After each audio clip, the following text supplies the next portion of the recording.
மக்களை காப்போம் தமிழகத்தை மீட்போம் எழுச்சி பயணத்தின் 7வது நாளில் பெரம்பலூர் மாவட்டத்திற்குட்பட்ட குன்னம் சட்டமன்ற தொகுதியில் அதிமுக பொதுச் செயலாளருக்கு உற்சாக வரவேற்பு. புரட்சித் தமிழருக்கு ஆள் உயர மாலை அணிவித்து கழக நிர்வாகிகள், தொண்டர்கள், பொதுமக்கள் உற்சாகம்.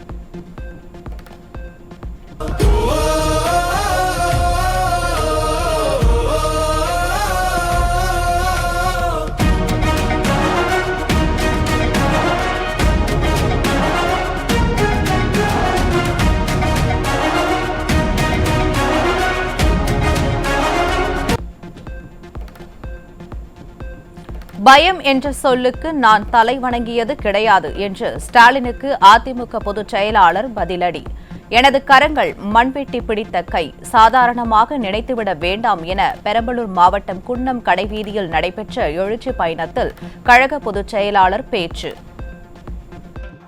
பயம் என்ற சொல்லுக்கு தலை வணங்குறது கிடையாது ஸ்டாலினே. இங்க இருக்கிற அத்தனை விவசாயிகள், பெரும்பாலும் விவசாய தொழிலாளி, இது மம்முட்டி பிடிச்ச கை, திரு ஸ்டாலின் ஏர் ஓட்டிய கை. இதை சாதாரணமாக எடுத்துறியா? என்ன கிராமத்திலிருந்து வந்தவன், என்ன வேணாலும் மிரட்டி பார்க்கலாம், எப்படி வேணாலும் பேசலாம், பயந்துக்கு வர நினைக்காத. ஆட்சி அதிகாரம் எங்களுக்கு முக்கியம் இல்ல, மக்கள் தான் எங்களுக்கு முக்கியம். சாதிவாரி கணக்கெடுப்பு நடத்த மத்திய அரசுக்குத்தான் அதிகாரம் உள்ளதென்று பொறுப்பை தட்டி கழித்தவர் ஸ்டாலின்.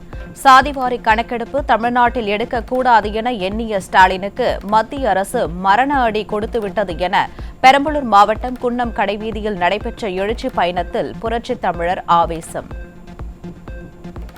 மக்களுக்கு ஜாதிவாரி கணக்கெடுப்பு எடுத்தா அவருக்கு பிடிக்காது, அதனால தட்டி கழிச்சு மத்திய அரசுக்கு தான் அதிகாரம் இருப்பதாக சொன்னார். உடனடியாக மத்திய அரசோடு தொடர்பு கொண்டு இதை தெரிவித்து மத்திய அரசு உடனடியாக ஜாதிவாரி கணக்கெடுப்பு எடுக்கப்படும் என்ற அறிவிப்பை கொடுத்தாச்சு. ஜாதியுடைய ஸ்டாலினுடைய திட்டம் நொறுங்கி போச்சு. ஜாதிவாரி கணக்கெடுப்பு தமிழ்நாட்டு நடக்க கூடாது என்று எண்ணிய ஸ்டாலினுக்கு மத்திய அரசு மரண அடி கொடுத்து விட்டது. 2026 சட்டமன்ற தேர்தலில் திமுக வீட்டிற்கு செல்லும், அதிமுக கோட்டைக்கு செல்லும் என பெரம்பலூர் மாவட்டம் குன்னம் கடைவீதியில் நடைபெற்ற எழுச்சி பயண பிரச்சாரத்தில் கழக பொதுச் செயலாளர் எடப்பாடி கே பழனிசாமி உறுதி. தனது பயணம் கமிஷன், கலெக்ஷன், கரப்ஷன் செய்யக்கூடிய திமுகவின் கதையை முடிக்கும் பயணம் என்றும் கழக பொதுச் செயலாளர் சூளுரை. இன்னும் பல கட்சிகள் வர இருக்கின்றன. இப்படி பல கட்சிகள் ஒன்றாக இணைந்து அனைத்து இந்திய அண்ணா திராவிட முன்னேற்ற கழக தலைமை பாரதிய ஜனதா கூட்டணியில் அங்கமிச்சு 2026 சட்டமன்ற பொதுத் தேர்தலில் அதிக வாக்குகளை பெற்று அண்ணா திமுக கூட்டணி பெரும்பான்மையான இடங்களை வெற்றி பெறும். அண்ணா திமுக பெரும்பான்மையோடு தனியா ஆட்சி அமைக்கும் என்பதை உறுதிப்பட தெரிவிக்கிறேன். 2026 சட்டமன்ற தேர்தலில் அதிமுக தலைமையிலான கூட்டணி 210 இடங்களில் வெற்றி பெறும். பொய்யான வாக்குறுதி அளித்து மக்களை ஏமாற்றி வாக்குகளை பெற்ற திமுக அரசு பதில் சொல்லியே ஆக வேண்டும் என்றும் கழக பொதுச் செயலாளர் பேச்சு. திராவிட முன்னேற்ற கழக ஆட்சி எப்பொழுது அகற்றப்பட வேண்டும் என்ற நிலையில இருக்கின்றார்கள். ஆக நீங்கள் 200 இடம் கனவுல பார்க்கலாம், கனவு காணலாம். ஆனால் நிஜமா அண்ணா திமுக தலைமையிலே அமைக்கப்படுகிற கூட்டணி 210 இடங்களிலே வெற்றி பெறும். 210 இடங்களிலே வெற்றி பெறும். மக்களை ஏமாற்றுவதுதான் திமுகவின் வாடிக்கை. ஆளும் கட்சியாக இருக்கும்போது ஒரு பேச்சு, எதிர்க்கட்சியான பிறகு ஒரு பேச்சு பேசுபவர்கள்தான் திமுகவினர். எதிர்க்கட்சியாக இருக்கும்போது கருப்பு கொடி காட்டிவிட்டு ஆளும் கட்சியான பிறகு சிவப்பு கம்பளம் விரித்து வரவேற்பு அளிப்பதுதான் திமுகவின் வழக்கம் என கழக பொதுச் செயலாளர் எடப்பாடி கே பழனிசாமி குற்றச்சாட்டு. திரு ஸ்டாலின் எதிர்க்கட்சி தலைவராக இருந்தார், திமுக தலைவராக இருந்தார். அப்ப பாரத பிரதமர் தமிழ்நாட்டுக்கு வந்தபோது கருப்பு காட்டினார், கருப்பு பலூன் விட்டார். இப்போ பிரதமர் ஆனாச்சார், மீண்டும் திரு ஸ்டாலின் முதலமைச்சர் ஆயிட்டார். இப்ப பாரத பிரதமரை ரத்தன கம்பளம் போட்டு அவரை வரவேற்கிறார். 100 நாள் வேலை திட்டத்தில் ஊழல் மற்றும் மோசடி நடந்துள்ளது. அதிமுக பொதுச் செயலாளர் எடப்பாடி கே பழனிசாமி குற்றச்சாட்டு.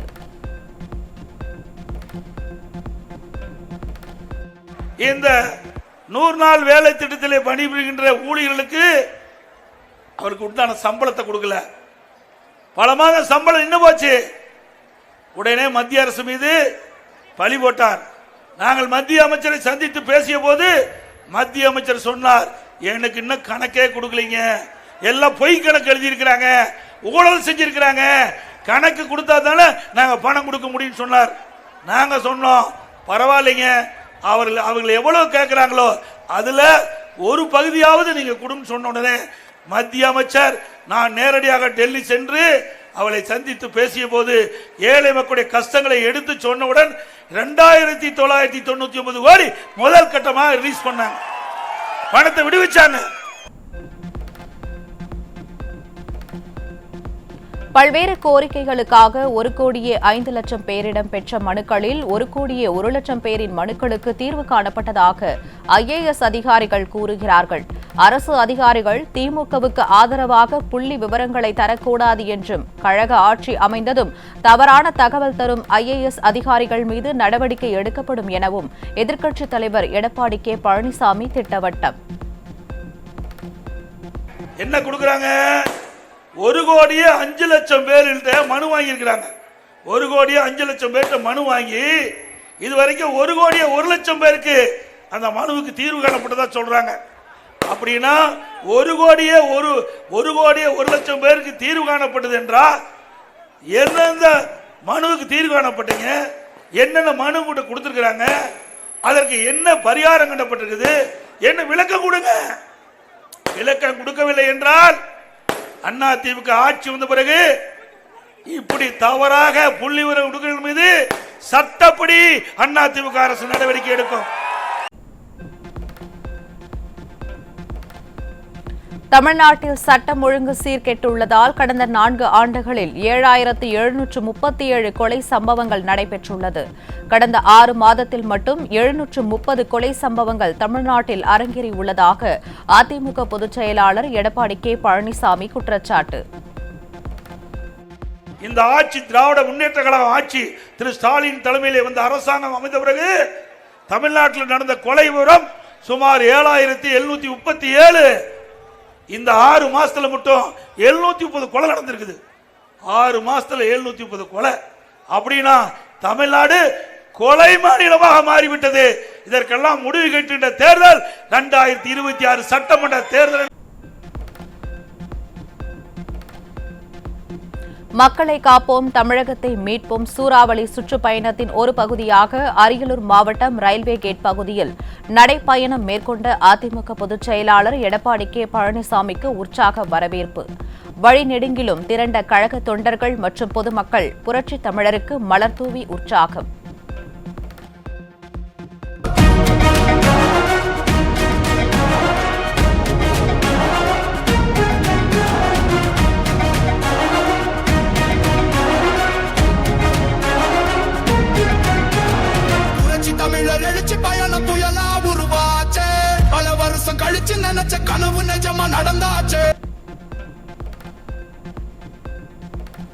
ஆட்சிக்கு வந்ததும் முதல் கையெழுத்து நீட் தேர்வு ரத்து என பொய்யை கூறிய ஸ்டாலினால் 24 அப்பாவி மாணவர்களின் உயிர் பறிபோனது.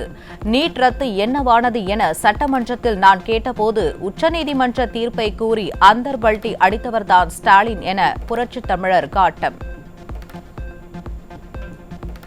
திமுக ஆட்சிக்கு வந்தா முதல் கையெழுத்து நீட் தேர்வு ரத்து செய்யப்படும் என்ற அறிவிப்பை கொடுத்த முதலமைச்சர் இன்றைய முதலமைச்சர் ஸ்டாலின். கொடுத்து விட்டீங்களா? 50 மாத கால ஆட்சி. நீட் தேர்வு என்ன ஆச்சு என்று இளைஞர்கள் பெற்றோர் கேட்கிறாங்க, மாணவர்கள் கேட்கிறாங்க. இந்த ஆட்சிக்கு வந்த பிறகு, இந்த திமுக ஆட்சிக்கு வந்த பிறகு 24 பேர் இறந்திருக்கிறாங்க. நீட் தேர்வு தோல்வி அடைந்த காரணமாக நீட் தேர்வுல அவள் தேர்ச்சி பெறாத காரணத்தினால 24 உயிர்கள் இன்றைக்கு இழந்திருக்கின்றோம். இதுக்கு முழு பொறுப்பு ஸ்டாலின் ஏற்க வேண்டும். அதிமுக ஆட்சியில் கொண்டு வரப்பட்ட திட்டங்களுக்கு திமுக அரசு ஸ்டிக்கர் ஒட்டி திறந்து வருகிறது. அரியலூர் பேருந்து நிலையம் பகுதியில் நடைபெற்ற மக்களை காப்போம் தமிழகத்தை மீட்போம் எழுச்சி பயணத்தில் கழக பொதுச் செயலாளர் எடப்பாடி கே பழனிசாமி குற்றச்சாட்டு.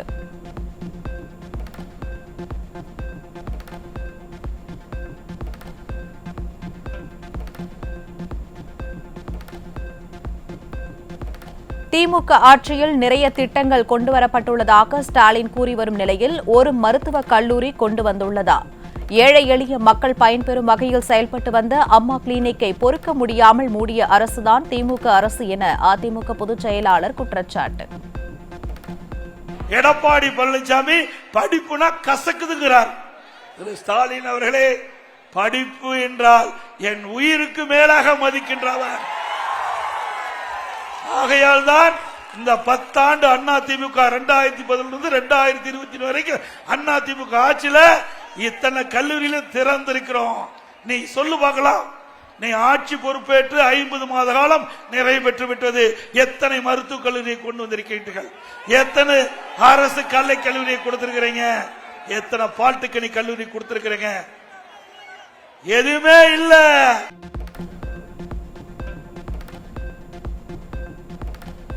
100 நாள் வேலை திட்டத்தை 150 நாட்களாக உயர்த்துவதாக கூறிவிட்டு தற்போது 50 நாட்களாக குறைத்தது ஏன்? பல்வேறு தடுப்பணைகளை கட்டிக் கொடுத்து விவசாயிகளை வாழ வைத்த அரசாங்கம் அதிமுக அரசாங்கம் என கழக பொதுச் செயலாளர் எடப்பாடி கே பழனிசாமி பெருமிதம். திமுக தேர்தல் அறிக்கையில் திமுக தலைவர் ஸ்டாலின் அறிக்கை வெளியிட்டார். திமுக ஆட்சிக்கு வந்தா 100 நாள் வேலை திட்டத்தை 150 நாளாக உயர்த்தப்படும்.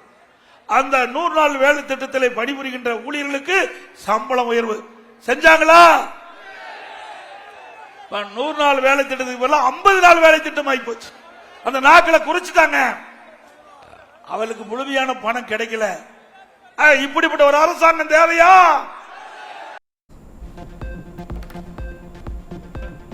மின் கட்டண உயர்வால் தமிழகத்திற்கு வரவேண்டிய தொழிற்சாலைகள் அண்டை மாநிலங்களை நோக்கி சென்று கொண்டிருக்கிறது.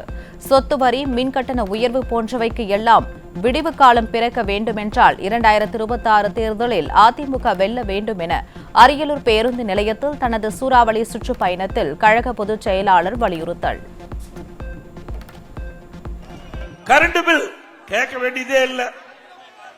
அந்த அளவுக்கு உயர்வு 52% கரண்ட் பில் உயர்த்தினாங்க. வருஷம் 5% கரண்ட் பில் உயர்த்திட்டே போறாங்க. இதனால கரண்ட் பில் நம்ம வீட்டுக்கு அதிகமாயிட்டு இருக்குது, தொழிற்சாலைக்கும் அதிகமாயிட்டு இருக்குது. இதனால தொழிற்சாலை எல்லாம் அண்டை மாநிலத்துக்கு சென்று கொண்டிருக்கிற காட்சி பார்க்கிறோம். இதற்கெல்லாம் விடிவு காலம் பிறக்க வேண்டும் என்றால் 2026 சட்டமன்ற பொதுத் தேர்தலில் அனைத்து இந்திய அண்ணா திராவிட முன்னேற்ற கழகம் வெற்றி பெற வேண்டும். மக்கள் விரோத திமுக ஆட்சியை அகற்ற வேண்டும். ஒரு குடும்ப பிடியிலிருந்து தமிழகத்தை மீட்க வேண்டும் என்று ஜெயங்கொண்டத்தில் நடைபெற்ற பிரச்சாரத்தில் அதிமுக பொதுச் செயலாளர் எடப்பாடி கே பழனிசாமி சூளுரை. மக்கள் விரோத திமுக ஆட்சியை அகற்ற வேண்டும். மக்கள் விரோத திமுக ஆட்சியை அகற்ற வேண்டும். அதேபோல ஒரு குடும்ப பிடியிலிருந்து தமிழகத்தை மீட்க வேண்டும். ஒரு குடும்ப பிடியிலிருந்து தமிழகத்தை மீட்க வேண்டும். அதுதான் இந்த பயணத்துடைய நோக்கம் என்பதை நேரத்தில் தெளிவுபடுத்தி வீறு கொண்டு எழுவோம், வீழ்ந்த தமிழகத்தை மீட்போம் என்று சொல்லி திமுக எந்தெந்த கட்சிகளோடு கூட்டணி வைத்ததோ அந்தந்த கட்சிகளுடன் காலகட்டத்திற்கு தகுந்தாற்போல் அதிமுக கூட்டணி வைத்ததில் என்ன தவறு உள்ளது? தில்லுமுள்ளு செய்து வரும் தேர்தலிலும் வெற்றி பெறலாம் என நினைத்த ஸ்டாலினுக்கு அதிமுக பாஜக கூட்டணியால் பயம் வந்துவிட்டதாகவும் அதிமுக பொதுச் செயலாளர் விமர்சனம். நீங்க எந்தெந்த கட்சியோட தேர்தல் நேரத்தில் கூட்டணி வச்சீங்களோ நாங்களும் அந்தந்த கட்சியோட அந்தந்த காலகட்டத்துக்கு தகுந்த மாதிரி கூட்டணி வச்சது என்ன தவறு? ஸ்டாலின் கனவு கண்டார், எடப்பாடி பழனிசாமி நாடாளுமன்ற தேர்தல் மாதிரி கூட்டணி வைக்க மாட்டாரு, எப்படியா தில்லு முள்ளு செஞ்சு ஜெயிச்சிடலாம் நினைச்சாரு. இப்ப பயம் வந்துட்டது.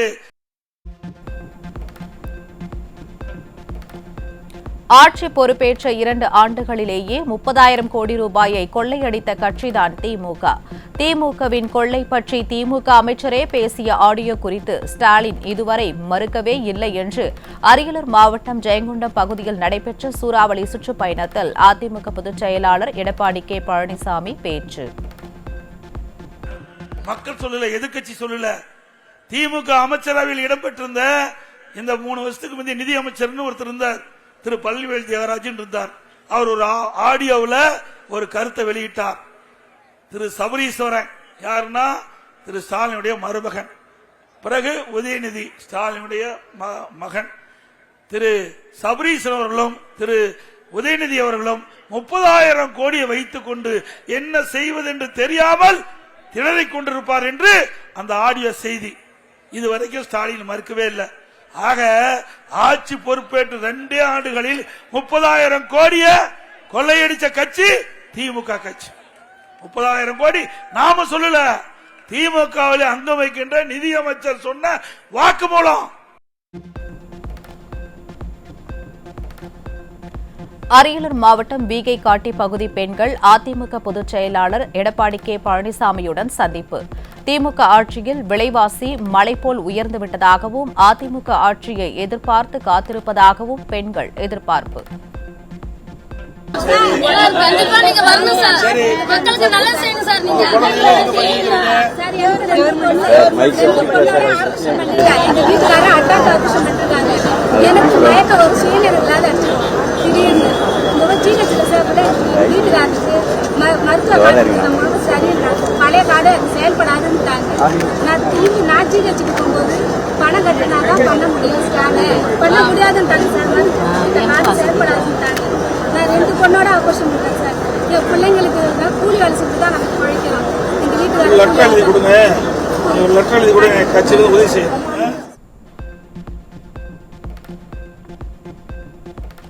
அரியலூர் மாவட்டம் ஜெயங்கொண்டம் தொகுதி விவசாய சங்க பிரதிநிதிகளோடு அதிமுக பொதுச் செயலாளர் எடப்பாடி கே பழனிசாமி சந்திப்பு. விடியா திமுக ஆட்சியில் விவசாயிகள் படும் துயரங்களை புரட்சி தமிழரிடம் எடுத்துக் கூறிய விவசாய பிரதிநிதிகள். விவசாயம் பண்ணிட்டு இருக்கோம்.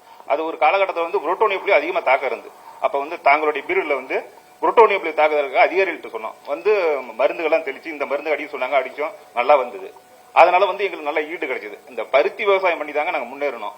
ஆனா திரும்ப ஒரு காலத்துல மழை பெஞ்சதுனால அழிஞ்சிருச்சு. அந்த காலத்துல நிவாரணம் கொடுத்துங்க, நிவாரணம் கொடுக்கும்போது பொங்கல் பரிசு கொடுத்தீங்க, ரொம்ப எங்களுக்கு மகிழ்ச்சியாக இருந்தது. நெல் மற்றும் கரும்புக்கு போதுமான விலை இல்லை எனவும் பூச்சி தாக்குதல் அதிகமாக உள்ளதாகவும் அதிமுக பொதுச் செயலாளரிடம் விவசாயிகள் வேதனை.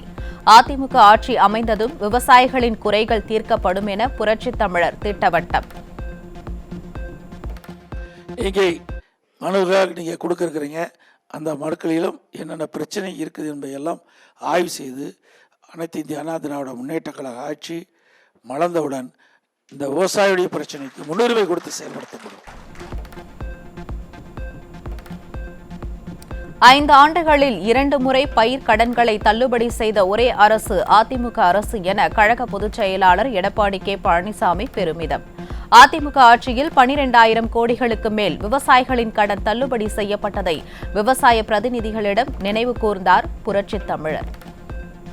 அதோட தொடக்க வேளாண்மையில் வாங்கிய பயிர்க்கடன் ஒரு 5 ஆண்டுல 2 முறை பயிர்க்கடன் தள்ளுபடி செஞ்ச அரசாங்கம் ஒரே அரசாங்கம். அம்மா முதலமைச்சர் இருக்கும்போது 2016 ஒரு முறை தேர்தல் வாக்குறுதியின்படி அந்த தொடக்க வேளாண் கூட்டு சங்கத்தில் வாங்கிய பயிர்க்கடன் தள்ளுபடி செஞ்சோம். அதுக்கப்புறம் நான் முதலமைச்சர் இருந்த பொழுது கொரோனா காலம், விவசாயிகள் பாதிக்கப்பட்டு விட்டோம், எங்களுடைய கஷ்டத்தை உணர்ந்து அங்கங்கே இருக்கின்ற தொடக்க வேளாண் கூட்டு சங்கத்தில் வாங்கிய பயிர்க்கடன் தள்ளுபடி செய்ய வேண்டும் என்று கோரிக்கை வைத்தீர்கள். சுமார் 12,110 கோடி இந்த விவசாய கடன் தள்ளுபடி செஞ்சோம். அதிமுக ஆட்சி காலத்தில் குடிமராமத்து பணி மூலம் ஏரி குளங்கள் சிறப்பாக தூர்வாரப்பட்டதாக விவசாயிகள் புகழாரம். தீய சக்தி திமுக ஆட்சியில் குடிமராமத்து பணிகள் நிறுத்தப்பட்டதாக அதிமுக பொதுச் செயலாளர் எடப்பாடி கே பழனிசாமியுடனான கலந்துரையாடலில் விவசாயிகள் குற்றச்சாட்டு. இன்றைக்கு பல ஆண்டு காலமாக ஏரி குளம் குட்டையெல்லாம் தூர் வாராமல் இருந்தது. ஆகவே தூர் வாருகின்ற பொழுது ஏரி ஆழமாகும், பெய்கின்ற மழைநீர் அதிகமாக சேமித்து வைக்கலாம். கோடை காலத்தில் நிலத்தடி நீரை உயர்ந்து வேளாண்மைக்கு தேவையான நீர் கிடைக்கும், குடிப்பதற்கு தேவை நீர் கிடைக்கும். அந்த அடிப்படையில் தான் பொதுப்பணித்துறைக்கு கீழ் வருகின்ற 14,000 ஏரிகளில் முதற்கட்டமாக சுமார் 6,000 ஏரிகள் தேர்வு செய்யப்பட்டு அதற்காக சுமார் 1,240 கோடி ஒதுக்கப்பட்டு விவசாய பங்களிப்போடு அந்த பணியை துவக்கி செயல்படுத்திய காரணத்தினால அந்த விவசாயிகள் அந்த வண்டல் மண்ணை இலவசமாக அவருடைய நிலத்திற்கு இயற்கை உரமாக பயன்படுத்தினாங்க. இந்த குடிமராமத்து திட்டத்தின் மூலமாக ஒன்று ஏரி ஆழமாகப்பட்டது, மற்றொன்று இந்த வண்டல் மண் விவசாய நிலத்திற்கு இயற்கை உரமாக பயன்படுத்துது. அதனால விளைச்சல் அதிகமாக கிடைத்தது. சர்வதேச விண்வெளி நிலையத்தில் தங்கியிருந்து ஆய்வுகளை மேற்கொண்ட இந்திய வீரர் சுபான்சு சுக்லா உள்ளிட்ட 4 பேர் டிராகன் விண்கலம் மூலம் பத்திரமாக பூமிக்கு திரும்பினர். அமெரிக்காவின் கலிபோர்னியா அருகே பசிபிக் கடலில் பத்திரமாக இறங்கியது டிராகன் விண்கலம்.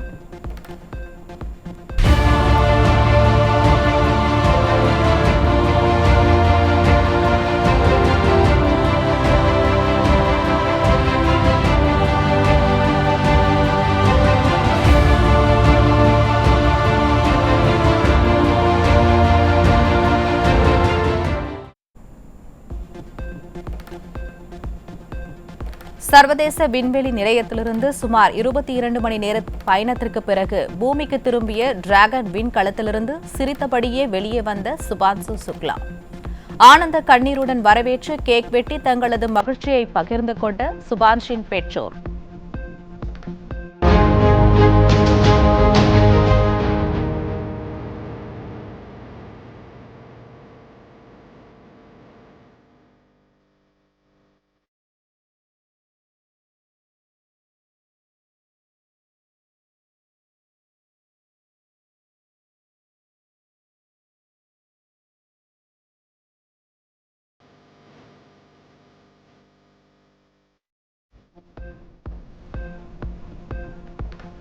சர்வதேச விண்வெளி நிலையத்தில் வரலாற்று சிறப்புமிக்க பணியை முடித்துவிட்டு பூமிக்கு திரும்பிய சுக்லாவுக்கு அதிமுக பொதுச் செயலாளர் எடப்பாடி கே பழனிசாமி வாழ்த்து. சுக்லாவின் அசாதாரண பயணம் இந்திய விண்வெளி ஆய்வில் ஒரு மைல்கல்லை எட்டியுள்ளதாக கழக பொதுச் செயலாளர் பெருமிதம்.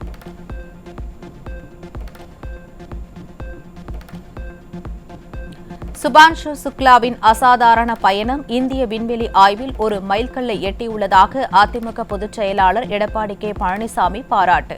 சுக்லாவின் சர்வதேச விண்வெளி பயணம் ஒட்டுமொத்த தலைமுறையினருக்கும் தூண்டுகோலாக அமைந்துள்ளதாகவும் கழக பொதுச் செயலாளர் புகழாரம்.